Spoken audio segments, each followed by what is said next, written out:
welcome back to the Waste of Time hole I dug last episode. Anyway, today, I guess I'm gonna hop in game mode 3 real quick for you guys to see what's going on here. This is actually a mob farm that I think I talked about building in the last episode. Let's see if we can watch it working up here.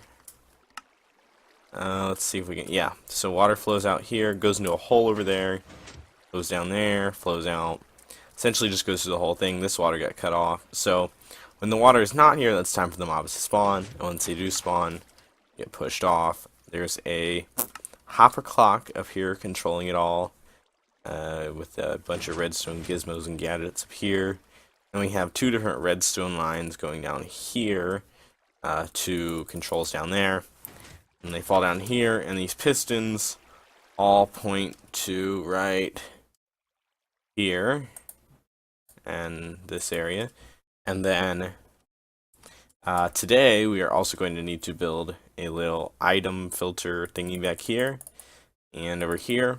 And yeah, so that's the plan for the start of the episode. Let's jump back in here in our game mode 0. But another thing we have to do is sometimes mobs with what do you call them? Mobs with armor on will survive this fall. So we're just going to toss a few iron golems in here to, you know, fight those guys. These guys aren't going to live forever, but they should last a decent time down here. I'm going to put 4 in. Hopefully that's enough. Reason I'm only putting 4 in, honestly, is because that's all I have the pumpkins for. But I do have more pumpkin seeds and stuff to grow more pumpkins. 1, 2, 3, 4. Alright, keep it patrolled, guys. And yeah, it's not back that far. But if we jump over here, you can see this is the this switch deactivates the farm completely. Well, I guess both kind of do. This one leaves the water out, meaning no mobs can spawn at all up there. And that is, I guess, to help out lag on your world. I just built what the tutorial said. Design is by Solar Waffle. I'll try to leave a link down in the description. But yeah, and then this switch basically turns off the hopper timer, making it not fluctuate. So yeah, they both turn it off, just in slightly different ways. And you might wonder what these chests are, and this one should give you a little bit of a clue. 11 slime balls in there. Let's go ahead, and then over there you can see, that's where I just threw the rest of my slime balls. See the hopper back there, that's led into by that. Let's jump in game mode back. So I got all those shulker boxes cleaned up here, and I got them all moved into the correct chest. So here's my armor chest, plus what I'm wearing, plus I have another extra full set of decent gear in one of these shulker boxes. And then I do need to repair these boots though. And then here's the tools, a few picks, not a lot of iron picks, and then a lot of axes, but those are mostly from villager trading, and then a ton of shovels, weapons, a few swords, and a few other swords. I just got all these bows by enchanting. My main problem is the lack of having infinity, but now that I have a villager that sells infinity pretty cheap, should not be an issue. I also made a fresh fly bow. I had books lying around that I could use, and yeah, I lost mine while I was exploring in the end. So that is that. And now I'm headed back using my patented shortcut up to the top here. Also, just top it up on some food. I have a couple stacks in my stored away other places. But anyway, here I want to jump down and show you what else I've been working on. Oh, this is not wanting to let me. There we go. Yeah, right over here. So I think we may or may not have talked about this place in the last episode. It's my iron farm. I guess first thing we should pop down there, see how the iron is doing. Overshot.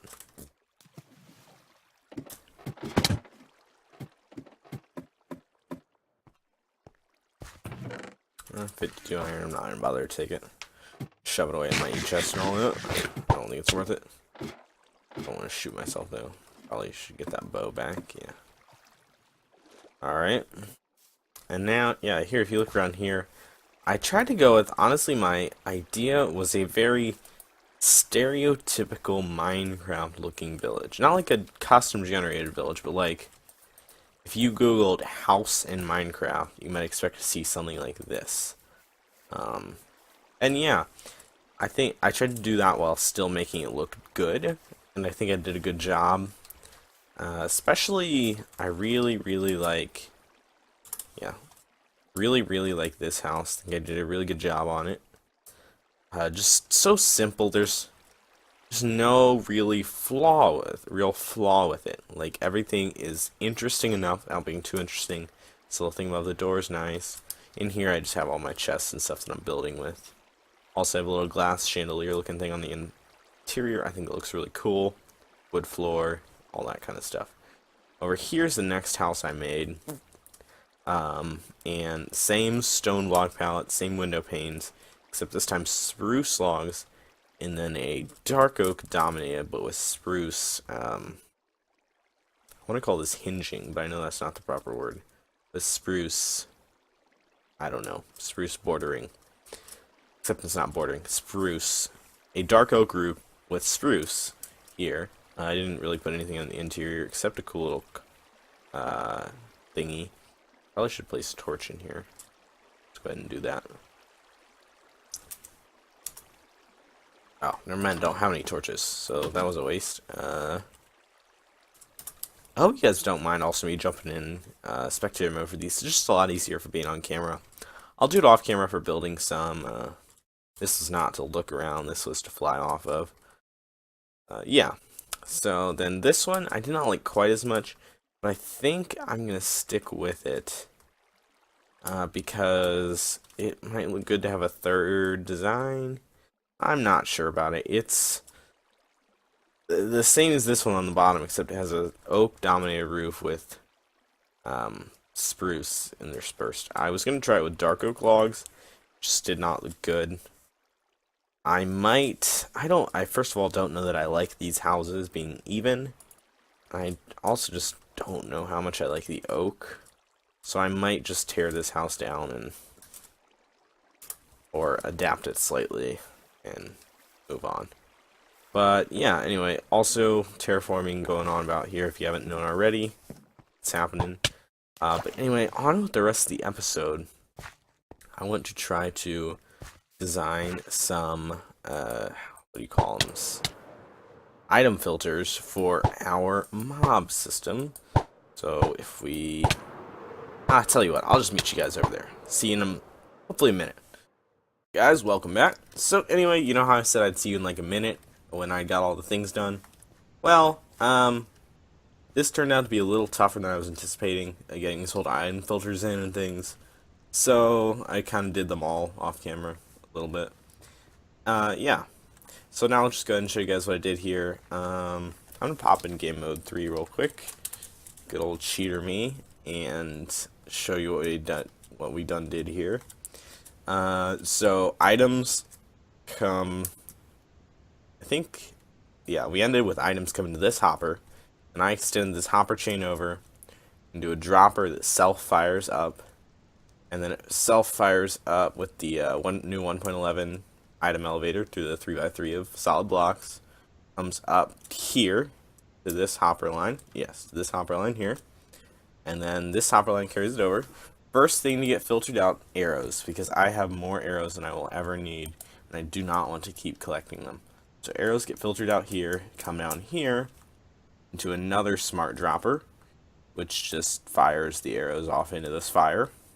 I had to use fire here, I couldn't use cactus or lava, because there's very tight quarters here. Oh, there's a little room here. Didn't do anything with it. That's kind of cool. Yeah, very tight quarters. I just did not have the room. And then up over this way, and this is the item filter. See, it has 2 lit up with the 41 and then 4 specially named items. I just went with granite named filter. Comes down over here, and it will unpower this torch when we get enough items, allowing items to pass through. So then if they do not get filtered out at the arrows, they go through string, and then gunpowder, and then bones, and I want all those things, so they go into these chests right here. You can see. There we go.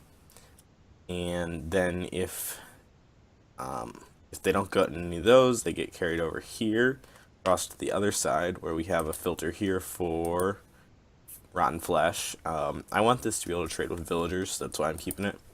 Then we have the last two empty ones, two empty sets of chests. They're there for two reasons. Oh no, it's these two. Yeah, these two. These two sets are different. Oh, wait. I need to move. I need to move the rotten flesh. I had my filter over here, but it doesn't work to have a filter at the end when you had it passing over unfiltered chests first. So we have to fix that. These chests are going to be for random things like this. Not this. Well, actually, it'll be just for rotten flesh now. But so these two on the left will be for just random items, while these on the right will be for rotten flesh. And the random items one, they're mostly there for symmetry. Our redstone here works just the same. Just got some nice fancy stone. I couldn't quite do our normal fancy roof over here because I didn't have enough room with all the redstone, and all the chests wouldn't want it to look bad with like the slabs over the chests. So I did the best I could to make it look something like that, and I think it's not that bad. Added a couple signs here to make it look nice and good. I think I put in this whole dirt floor here. Just definitely makes the area look a ton better.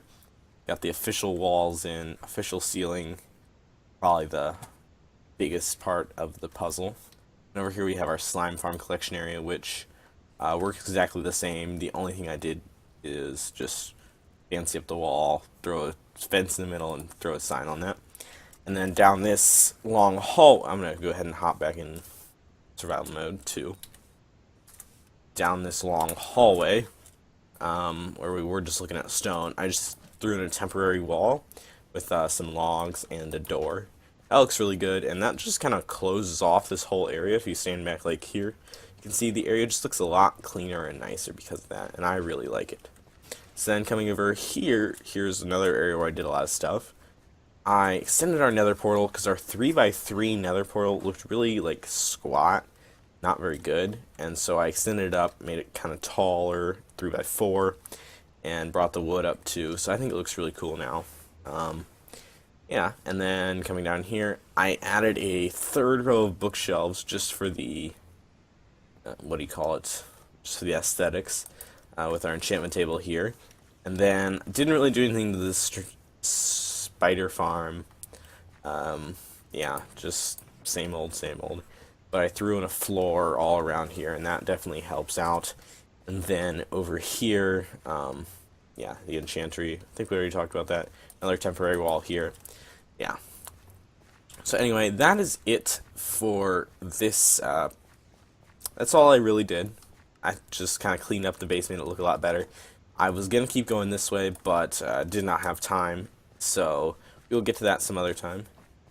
But for right now, that's going to be the end of the episode. So I hope you guys have enjoyed, and I will see you guys again in the next video. So yeah, I'll see you guys hopefully in, I'll try to have a video out, well, I don't know, I'm not going to put up a date, but I'll try to have one out for you guys soon. So hope you guys enjoy, and I'll see you guys in the next video. Bye.